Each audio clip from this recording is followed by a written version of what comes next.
Today's show is sponsored by the ABV Barrel Shop. The ABV Barrel Shop is located in the St. Louis metro community of Arnold, Missouri, and is the world's first single barrel only liquor store. This business is owned and operated by Steve Akeley and Jim Fosnot. Head over to abvbarrelshop.com to sign up for their email and text distribution list. That way you'll know what they have in stock, what classes are coming up, and what barrel picks they have in the works. We are also sponsored by The Bar to Go. The Bar to Go offers a fully customizable carrying case that allows you to take your favorite distilled spirits or cocktail ingredients with you. Whether you're looking for yourself, a customized gift, or logo items for your business or event, The Bar to Go can help. Check them out at thebar2go.com. Use the number 2 when you type out The Bar to Go. Did you know Neely Family Distillery now ships its popular distilled spirits directly to you? To order, simply call 859-394-3258. Tell them the ABV Network sent you. And now, on to the show. Let's drink!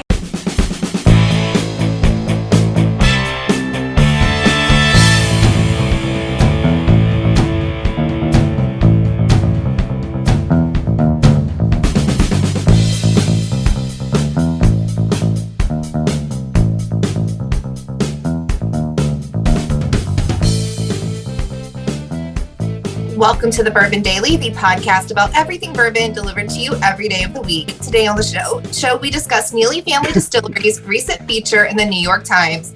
My name is McNew. Please join me in welcoming my co-host, Steve Akeley, along with our special guests, Nate Weiniger, Lenny Eckstein, and Kathy Cool. Hey, gang, what's up? Hey, guys. Hello. So, we're going to have some fun today. We're going to talk about Royce and the Neely Family Distillery and the whole group, the whole team, the whole family being featured in the New York Times. Should be good stuff. But before we get to that, McNew said there's something she wanted to talk about. What is that, McNew? Okay, so big Halloween fan. Do you guys remember the McBoo buckets from McDonald's from like late 80s, early 90s? Yep. So they recently brought those back. People are losing their minds, myself included. But it made me think, what from your childhood would you be like so excited and nostalgic for if they brought it back that you would literally wait in line for to buy? Okay. What could they bring back? So, quick question. Are you waiting in line to buy Happy Meals to get these boo buckets? Well, okay, so my McDonald's in town is stupid and there's always a line. But yes, I will go to multiple lines to get one of these. Did you say it was called the McBoo? McBoo, yeah, like McDonald's, but it's McBoo. It's a McBoo bucket. Yeah, you remember those? I mean, it was like I remember them. Like there was an orange pumpkin, like a white ghost, and then like a Frankenstein, like a purple one. Yeah, I think. And my mom actually has all of our originals, so I'm trying to find all 3 of the new ones so she can have those too.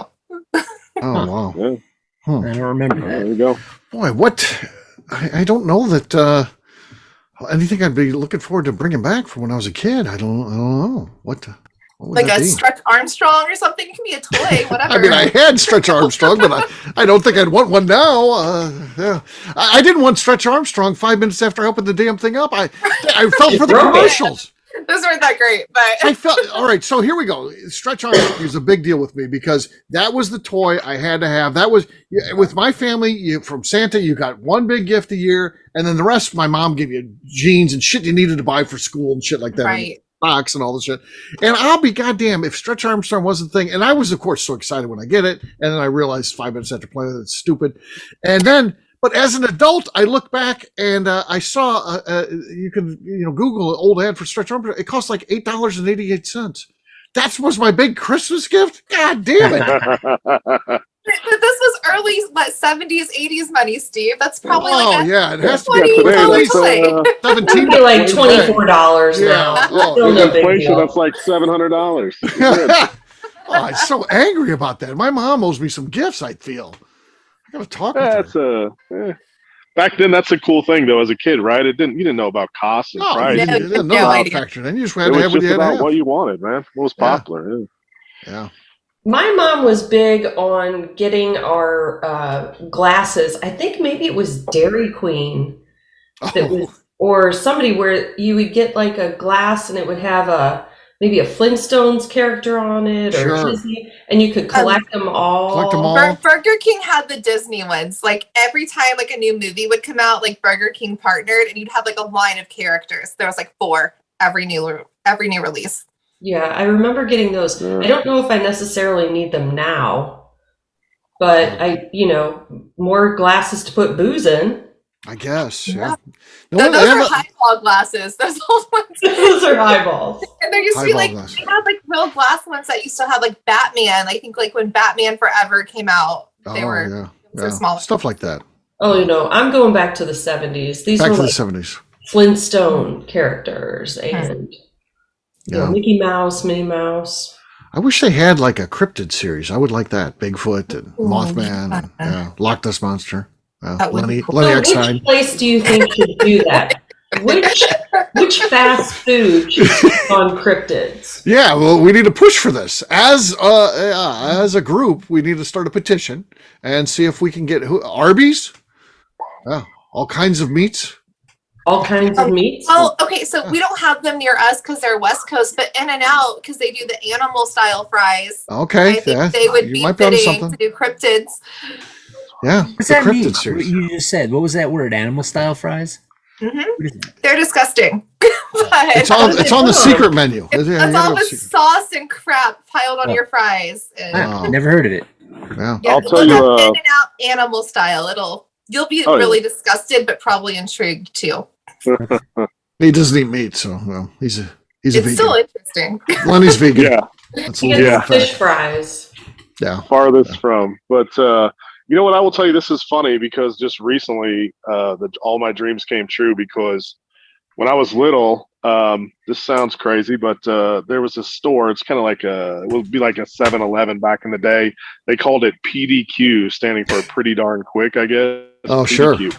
Sure. And it was probably about a little under a mile walk from my house, but the neighborhood kids, if we got allowance, right, or we mowed a lawn or we did something, we would go and walk. Yep. This is, in elementary school, we'd go and walk up to this PDQ together, and then we'd either buy baseball cards or football cards or some kind of candy or, whatever. But we weren't supposed to get these. So we would go up there and get them anyway, but it was those candy cigarettes. Yeah. I remember those. Yeah, the actually, choppiest piece of candy ever. But you could blow smoke out of them, so it was cool. Yeah. Yes, this was the one she chewed, right? And they had like the pink painted on the end. Well, this is funny. When I was up in Breckenridge for the Breckenridge Bourbon Festival, there was our booth with Hidden Barn was just right outside this candy shop. And I went in there to get some water. And when I went in there, they had those candy cigarettes again. So I bought a couple packs, and Jackie and I smoked those things throughout the whole, or ate them throughout the whole festival. And it was just kind of cool because it brought me back to remember. That was like, you're doing something as a kid, you're not supposed to be, because my parents, and they said, don't buy those. You can't buy those. And of course, that's what you got to get. Thing we wanted. Yeah, then you had to have it. Get our money. Then we got to go get them. So, but to see them again, it was kind of funny. So, anyway, that would probably be. And I'm not saying that bringing back candy cigarettes is good. I don't want to get any hate for that. But I'm just saying, like, for me, it was a childhood memory. Did those have the pink ends on them? Because I was a 90s kid. So part of my childhood, we had them. And then they said, no, they can't be pink anymore. They were all white for a time. Yeah, no, they did. They took them away. They removed them, right? So they wanted to look more like a joint? No, they just said it can't look like a real cigarette. They were offended that it looked like it was lit. I don't know. But yeah, I mean, and it probably for the best, right? You don't want to advertise and market to kids to smoke. Smoking's not good, right? We can all say that. But for me, it was like, back in that time, smoking really wasn't considered. Do you think that ever ends up being truly the bridge that gets someone to be a lifelong smoker, though? Man, I started on the candy cigarettes when I was 3. And then, then I started. Now I'm straight unfiltered. Yeah.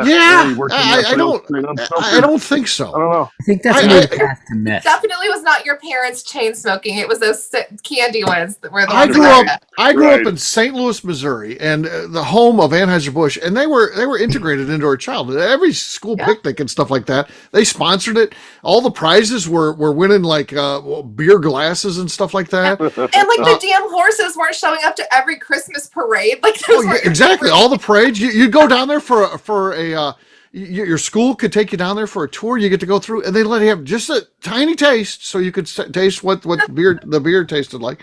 A tiny taste in grade school. I mean, but now you run an alcohol empire. Yeah. So- It helped me, I think. I don't know what- think. Yeah.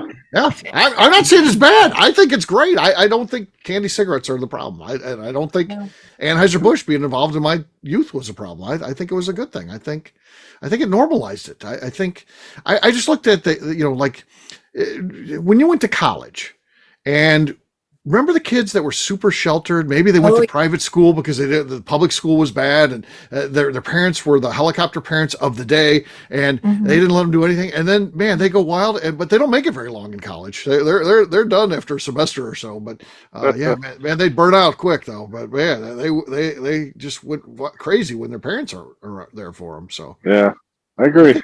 I think exposing that stuff and then being controlled about it and explaining things. Yeah. And that was just always with my kid. I mean, I could not be myself and like not cuss around my kid, or I could cuss and be like, that's things dads can do, kids can't. And then you're fine. You get past, there's a little bit of hard time when your mom calls you and be like, the kid just dropped the F-bomb in front of me. And I'm like, oh, well, I don't know where she's getting that from. Then you get through the playground. Yeah. Then Then you on the get through that playground. and it's fine. It's okay. Yeah. It's okay. I feel like, did she say it in the right context? Right. Exactly. It's fine. Yeah. So, yeah. That's good stuff. All right. Well, guess what, gang? It is time to drink. What is everyone drinking? Let's start with McNew. McNew, you haven't started. What do you got? I have some Jack Daniel's Bonded. Okay. Nothing there. Jack Daniels is doing good things. Oh, man, they're coming out They with are. This They Bonded got is single malt delicious. now. Yeah. They're coming after Lenny with the single malt. That's part of their marketing is that we're going to destroy Deer Hammer. Yeah. Might. They're like this It's in a guy company from memo Colorado that got we're leaked. after. Yeah. And it's like, well, we're going to destroy Deer Hammer with those. Yeah. All right. What do you got there, Lenny? You look like you're ready to go. I'm always ready. Yeah, I got just some High West Rendezvous rye. Okay, the Rendezvous. All right. Okay, that's the lead. Pretty good. It might be enough. We'll see. What do you got there, Kathy? Not bad. I'm going to open up an MB Roland coming in at 113.6. And it has been opened before, so it's not a fresh pop. Okay. You've tied Lenny. So it's Lenny and Kathy tied. Nate is not doing this, so it comes down to me. I've got Widow Jane, the Vaults. Ooh, This is love it. 15-year-old stuff here. So I win for best pick, but let's see what we got here. I think I tied you two. I think it's a 3-way tie. Definitely a pop off. Want to do a pop off? Do we want to keep it fun and friendly, or do we want to do a pop off?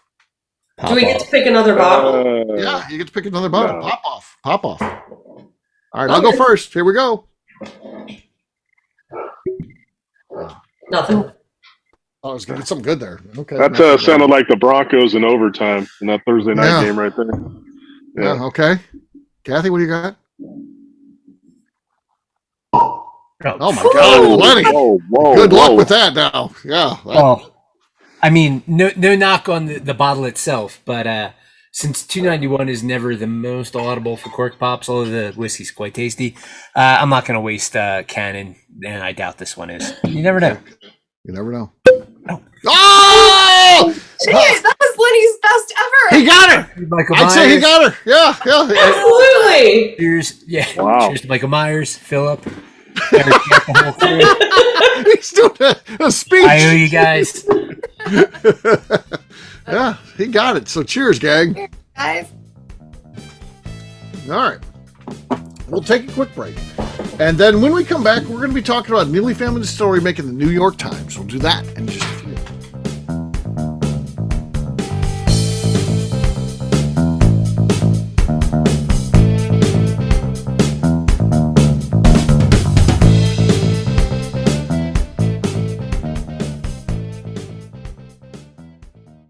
Let's talk about the people who make these shows happen. First up is the ABV Barrel Shop. It is the most unique shopping experience in the world of bourbon, as the ABV Barrel Shop only sells single barrels. Owners Steve Akeley and Jim Fosnot select. With over 100 distilleries on board to sell us barrels, we are home to the most unique and diverse barrel pick selections in the bourbon world. By signing up for our email, you will always know what we have in stock. In addition to the single barrels, we'll have a gift shop featuring ABV Barrel Shop as well as ABV Network merchandise. We are partnering with vendors like Art Eatables and Old Man Bay Signs to bring you unique items you can't find anywhere else. We will also have a 24-seat classroom where we are offering educational and fun classes like Breakfast and Bourbon, a series where we pair donuts and bourbon, customer barrel picks, and opportunities to learn from master distillers and other bourbon dignitaries. Best of all, we feature a tasting bar where you can try before you buy. All of this is located in the St. Louis metro community of Arnold, Missouri.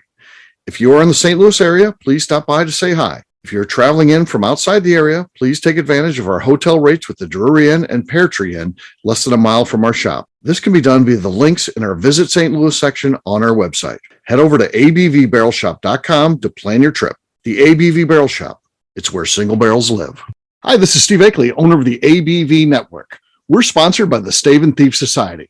This is where you, a bourbon enthusiast, can expand your knowledge and emerge a bourbon steward. In 2017, I completed my Executive Bourbon Steward certification. It's the most comprehensive bourbon certification program available and connects you with an expansive network of bourbon enthusiasts and professionals. Check out the full listing of in-person and online certifications and join the society today by enrolling at staveandthief.com. Okay, let's talk about the Neely Family Distillery. In 2018, I met Royce Neely at an industry event. He started appearing on our shows, and we became friends during my frequent trips to Kentucky. Today, he is amongst the leaders of young distillers leaving their mark on the bourbon industry. A visit to Neely Family Distillery yields insight on their unique family history, why their products are special, and gives you the opportunity to taste their whiskey, moonshine, and creams. Check them out at neelyfamilydistillery.com or visit them in Sparta, Kentucky.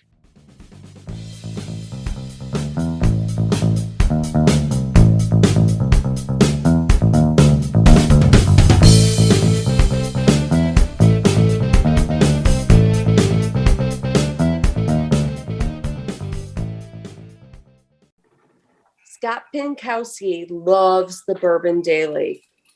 But can I have a kiss? No. That doesn't work. Welcome back to the Bourbon Daily. Today we're talking about Neely Family Distillery and the New York Times. Yes, we are. It's pretty exciting. I mean, I've known Royce and the family, and I know, this meant a lot to them, and it is such a cool thing. Being in a publication like that, having your business featured, it's one of those moments that, and Neely's had a lot of these moments along the way, but it's one of those moments where you're like, we're doing something pretty darn good here. So congratulations to the family. And what did you guys think when you heard this? I think that's like you made it moment. Like, isn't it? Like, there's so many in life where you're like, I knew I made it when I was in the New York Times. Yeah. That's definitely one of those moments. I loved how much they featured Papa. Yeah. Mm-hmm. Yeah. And how he would sidle in and just start talking about things. Yes. Yeah. Nate, you go there. Does he know who you are, Nate? Papa? Oh yeah, of course. Does he call you by name, or is it just hey?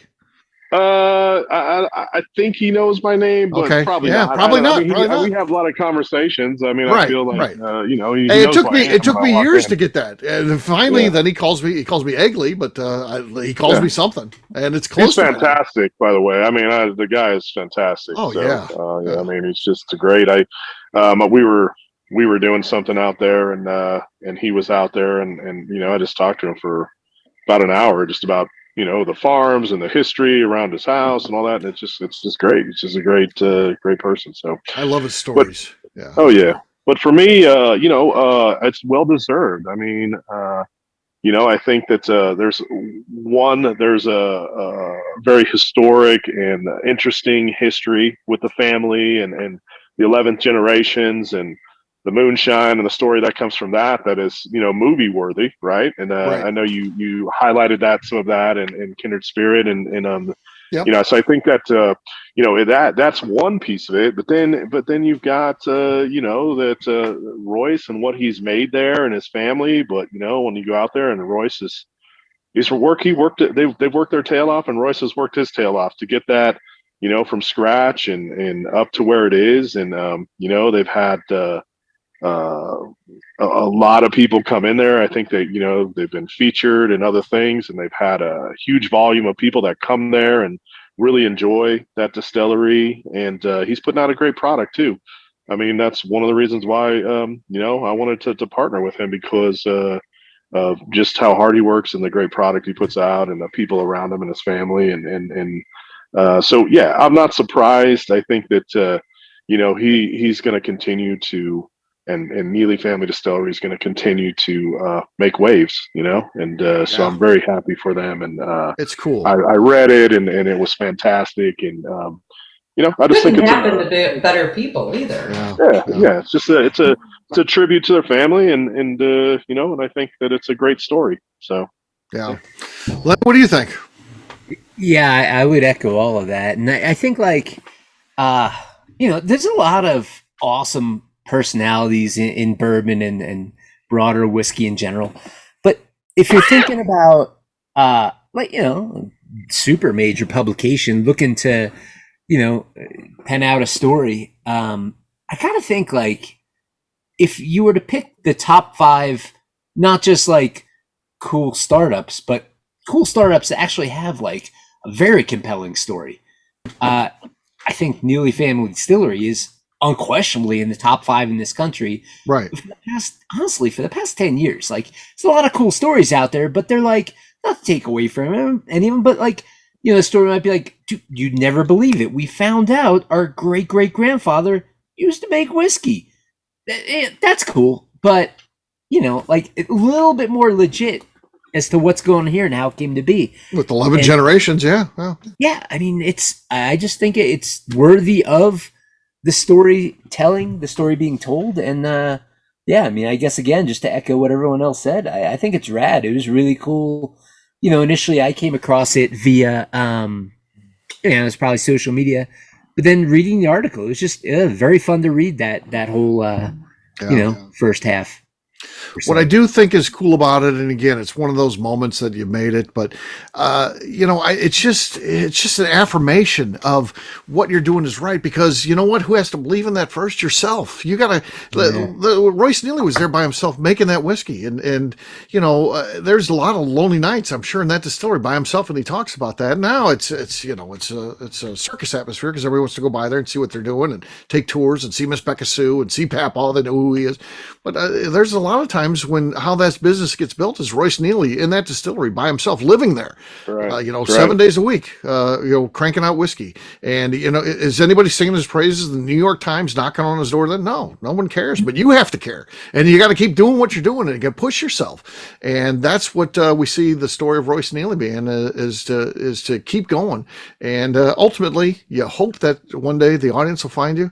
And guess what? They have, and it's so cool that the New York Times is part of that too. So, yeah, beautiful thing. I loved it. I couldn't be any more excited. He's not doing it the easy way, No, he's really committed to the quality, and that's a good. You can see that. Yeah, because there's no wrong way per se, although there probably are some wrong ways. But there are easier ways where you can kind of just hang your badge of relative heritage and storytelling. Yeah. And then just go buy some whiskey and slap your name on it. That's easier. But yeah, he did start in the trenches. And I think that's the biggest disappointment right now. What's happening in Missouri whiskey, because I take the best distilleries in this area and put them against anybody. But you know what? Everyone's treated as equal. Consumers think they're all equal, and then you know what? You go and you taste some, and there's probably 30 distilleries in Missouri, and 5 or 6 of them are doing a good job. And I think I want to see the cream start rising to the top. And that's what we've seen with Royce Neely and the Neely Family Distillery. And Missouri can't take a big step forward until that happens. Everyone's not the same. Everyone's, a distiller is a distiller is a distiller. That's not the case. And you have to recognize that. And so hopefully in the long term, we'll see some of that happen here. But I'm excited for Royce and family. So there you go. Just want to do a show about that. We'll wrap this one up, as we always do, by talking about where people can find us. Nate, we'll start with you. Where can people find you? Yeah, absolutely. It's on Instagram, 5280 Whiskey or hidden_barn. And then you can look us up for Hidden Barn at hiddenbarnwhiskey.com. All right, Kathy. I am on Instagram at KKCaskStrength. All right, Lenny. You can find me and the rest of Deerhammer on social media at Deerhammer, on the web at deerhammer.com, where you can also order our whiskey shipped to your door. And if you're listening to this on Friday, October 21st, and you happen to be in the St. Louis area, I'll be at the St. Louis Bourbon Festival pouring barrel picks from the ABV Barrel Shop. Yep. That's cool. And I'll be there too. I'm doing a breakout session. So come by and see me. I've got to do some meet and greet time, apparently. I got looped into that. And then doing the session with 5 of the local craft distillers that I think are doing a good job. So, yeah, you kind of know who one's not in there because there's one more. So I think there's 6 that are doing a good. Adam's actually on the Illinois side. So sometimes he doesn't get looped in with the Missouri craft distillers. He should, though. He's literally right across the river. So it's the distillery closest to my house is Adam Stump's. So, yeah. And you are the center of the universe. Exactly. Yeah. All right. McNew, how about you? I'm on Instagram at McNew ABV.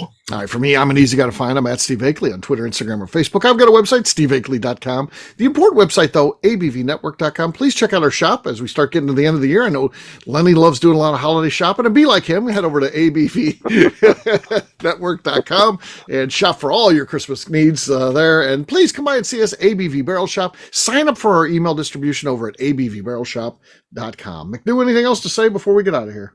I would like to remind the audience to please give us a 5-star review. That includes comments. It helps new people find the show, which is very important to us. And if you like what we're doing, we ask that you please visit our Patreon page at patreon.com/the ABV Network. All right, great job today, gang. For audience, we'll have a brand new show for you tomorrow. Looking forward to that. And in 2 days, Nate's take on the Baffert stickered lawsuit. Oh, man. Get ready for that one. Can't we fast forward it 2 days? Yeah. That's going to be a good one. Can't wait to hear about Nate's ideas on that because he's been involved in the sticker game for a while. But on this one, we'll wrap this up. See you tomorrow. Bye. Peace. You guys.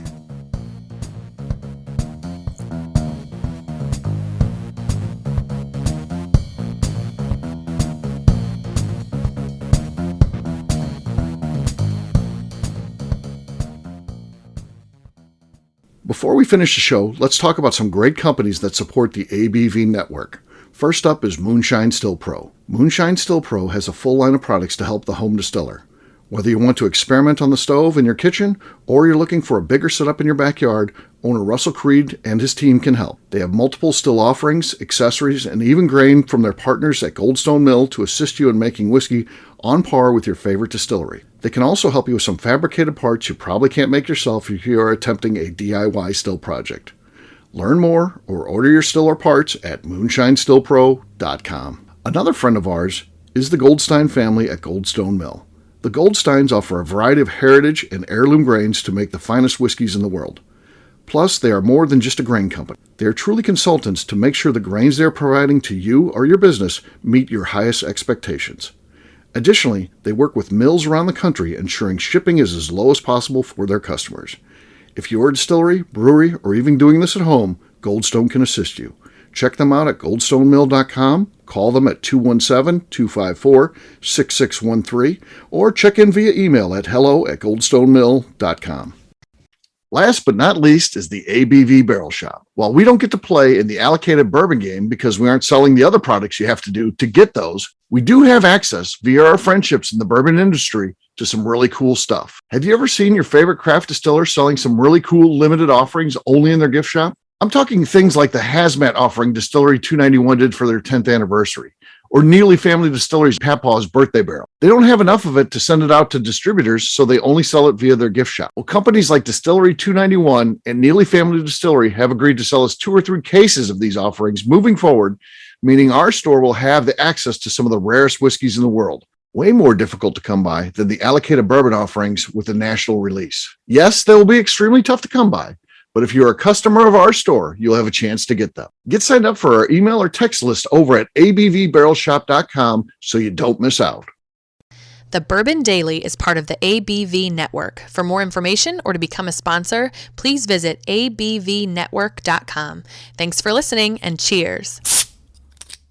This has been a Steve Akeley production.